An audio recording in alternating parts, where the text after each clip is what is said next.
त्या कुंडीत आम्ही गव्हाचं व्हीटग्रास आणलं होतं असे नर्सरीत जाऊन, तर ते संपलं. तर आता काय करणार?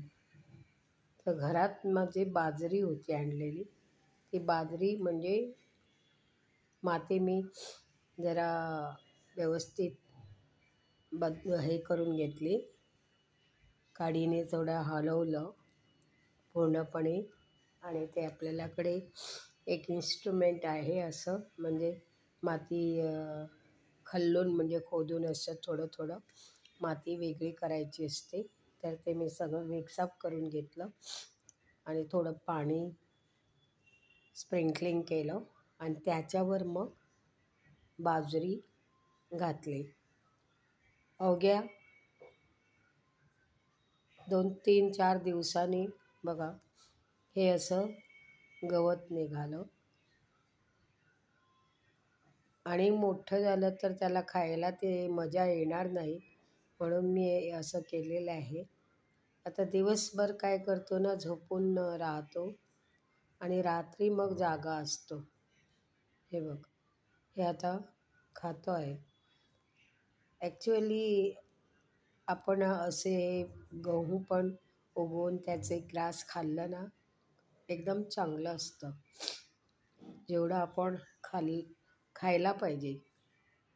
एक औषधी हे असतं, ते गवत असतं. आता बघा हे त्याला तो खातो आहे पूर्णपणे. आता खायला बघतो म्हणजे थोडा थोडा इकडचा भाग बघ थोडा कमी केला आहे. त्याच्यात मी आणखी माती आणून आणि कुंड्या आहेत लहान लहान, असं उगवत जाणार, गहू घालणार. आपण पण खाऊ शकतो. हे बघा, वाटत नाही मी असं पहिल्यांदाच अशी बाजरी घालून बघितली आहे. आणि असं बाजरीचं झाड शक्यतो मी इकडे पाहिलंच नाही.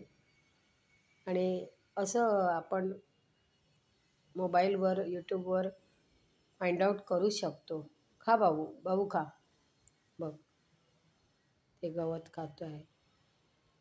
आपण घरात असे मांजर असते तर त्यांना असं कुंडीत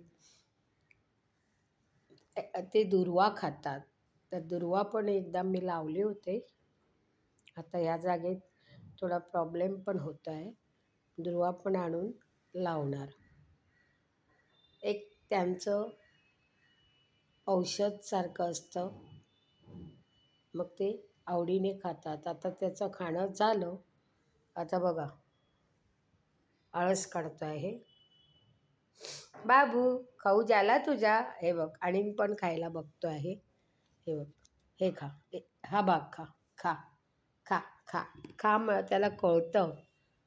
आणि मम्मा मम्मा पण म्हणतो ना रे बाळा, हां खा, पाहिजे तुला, पाहिजे पाहिजे. चल, असा हा आमचा बाबू. आणि आज बाबूने हे खाल्लेलं आहे. दिवसभर झोपतो आणि रात्रभर जागत राहतो.